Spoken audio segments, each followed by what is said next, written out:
हमारे साथ सांसद चंद्रशेखर आजाद जुड़ गए हैं। चंद्रशेखर जी, बहुत बहुत स्वागत और बहुत बहुत बधाई आपको। आखिरकार आपकी जो प्राइमा फेसी मांग थी कि धर्मेंद्र प्रधान इस्तीफा दे दें मंत्रिमंडल से, वो दे चुके हैं। कैसे रिएक्ट करेंगे आप? देखिए, ये 52% युवाओं का देश है और युवाओं की मांग को जो जायज है वो लाठी गोली से नहीं कुचला जा सकता। तो सबसे पहली शर्त ये थी कि पहले धर्मेंद्र प्रधान इस्तीफा देंगे, तब फिर पार्लियामेंट में भी चर्चा शुरू होगी। तो धर्मेंद्र प्रधान जी को नैतिकता के आधार पर इस्तीफा देना था कि उनकी वजह से 20 से 22 बच्चों ने सुसाइड किया। देर से हुआ लेकिन उचित कदम है। अभी शिक्षा में सुधार बाकी है जी। ये जो पूरी पॉलिसी है, एग्जाम पॉलिसी, इसमें सुधार होना चाहिए, वो बहुत जरूरी है। वरना ये चेहरा बदलने से, व्यक्ति बदलने से काम नहीं चलेगा। अगर सरकार की नीयत सही है तो वो इस पॉलिसी में सुधार करे कि बच्चे पेपर देने जा रहे हैं 500 किलोमीटर, बच्चियां पेपर देने जा रही 500 किलोमीटर, वो बेरोजगार हैं, वही आपकी सरकार चलाने का पैसा दे रहे हैं। ये कहाँ तक सही है?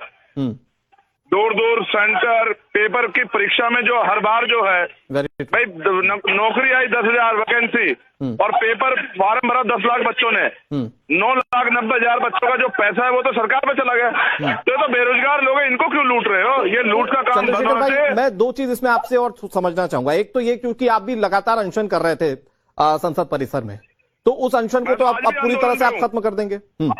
मैं तो आज भी आंदोलन पे हूँ, लखनऊ में इको गार्डन पे, हजारों लोगों के बीच में। अच्छा। पूरे उत्तर प्रदेश में और देश भर में आज आजाद समाज पार्टी चंद्रशेखर भाई, आप तो मुख्यालय में ज्ञापन दे रही है। चंद्रशेखर भाई, आप तो चूंकि खुद भी सांसद है ना, जो मंडे से अभी मानसून सत्र चलेगा, बीइंग अ सांसद हम लोग भी उम्मीद करेंगे कि आप लोग जाइए और चर्चा में हिस्सा लीजिए और सरकार को बताइए कि कैसे बेहतरी आ सकती है इस एजुकेशन सिस्टम में। अब शायद हंगामे का या प्रदर्शन का कोई औचित्य नहीं रहता जी। बिल्कुल चर्चा में भाग लेंगे, चर्चा होनी चाहिए। इस्तीफा उन्होंने दे दिया, इस्तीफा स्वीकार हो, चर्चा हो, हम चर्चा में अपनी बात रखेंगे पुरजोर तरीके से। मैं तो वो हूँ जो 3 दिन बैठा रहा बारिश में। वेरी ट्रू, हमने देखी वो तस्वीर। तो ये बदलाव, क्योंकि इस्तीफा मुझे भी लगता है चंद्रशेखर भाई ना आप लोगों का मुख्य मोटिव था ना किसी और का। मुझे लगता है इस पूरे आंदोलन का मुख्य मोटिव था कैसे एजुकेशन सिस्टम बदला जाए। बीइंग अ सांसद, क्या आप लोगों के पास उस तरह का कोई रोड मैप है जो सरकार के सामने आप बताएं कि कैसे पूरा सिस्टम बदलेगा? पूरा प्रस्ताव चर्चा होगी, सरकार के सामने रखेंगे और सरकार से आग्रह करेंगे उसको माने, उसको लागू करें। अच्छा चंद्रशेखर भाई, लास्ट चीज एक पूछ रहा हूं आपसे, क्योंकि मैंने देखा आपने बहुत इंटरेक्ट किया। मैं खुद भी कवर करने गया जंतर मंतर पे, मैंने देखा आपका इंटरेक्शन बड़ा हुआ छात्रों से। अब यहां से चूंकि इस्तीफा हो चुका है, आप कहेंगे छात्रों को कि अब जाइए घर, अब जाकर पढ़ाई कीजिए, क्योंकि अब पढ़ाई की जरूरत है। बिल्कुल, जो लोग आंदोलन में हैं उन छात्रों से अपील करेंगे कि उनकी जो बाकी मांगे उन पर लेके पार्लियामेंट में भी चर्चा हो रही है और चर्चा होगी, और उनकी जो मांगे उनके लेके सरकार को भी ज्ञापन दिया गया था। तो उम्मीद है कि सरकार सारी मांगे मान लेगी, तो अपनी पढ़ाई पे ध्यान दे। ये बात उनसे मैं जरूर कहूंगा। ठीक है, मतलब आप कह रहे हैं कि अब ये प्रदर्शन होने का कोई औचित्य नहीं है, प्रदर्शन खत्म हो। देखिए, ये एक मांग है, दूसरी जो कल मांगे जिन पे कहा गया था उन पे क्या डिसीजन हो गया उनकी मुझे जानकारी नहीं है। हम जो प्रदर्शन कर रहे हैं वो आज का है। अच्छा, अगर सरकार मांगे मान लेगी तो हम लोगों से कहेंगे, बच्चों से कहेंगे पढ़ें, पार्टी के लोग काम करें।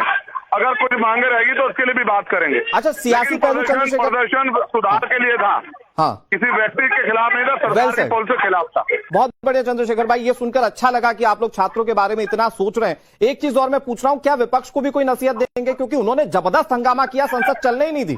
उन लोगों की भी सहभागिता की जरूरत है छात्रों पर, अगर कंस्ट्रक्टिव चर्चा होनी है तो। अगर विपक्ष हंगामा नहीं करता तो सरकार नहीं है, इतनी संवेदना नहीं सरकार में, जिसने बैलेट गन चला के जो है आंखें फोड़ दी बच्चों को लाठीमारी, इतनी संवेदना नहीं सरकार में। ये विपक्ष ने जोर लगाया और जो प्रोटेस्टर है उन सबको बधाई देता हूं मैं। तो अब तो संसद में हंगामे की कोई जगह नहीं ना चंद्रशेखर भाई? बिल्कुल सहमत हूँ, संसद में चर्चा होती है, मैं चर्चा का समर्थक हूँ, हंगामे का समर्थक नहीं हूँ। ठीक है, बहुत शुक्रिया चंद्रशेखर भाई हमारे साथ जुड़ने के लिए, और आपके भी उस प्रदर्शन को बहुत बहुत सलाम, क्योंकि आप बारिश में लगातार डटे रहे। वो तस्वीरें देखी, बतौर सांसद आप ही वो थे जो कम से कम अनशन के स्तर पर प्रदर्शन कर रहे थे, बाकी लोगों ने तो राजनीतिक बयानबाजियां भी की थी। शुक्रिया आपका चंद्रशेखर भाई हमारे साथ जुड़ने के लिए।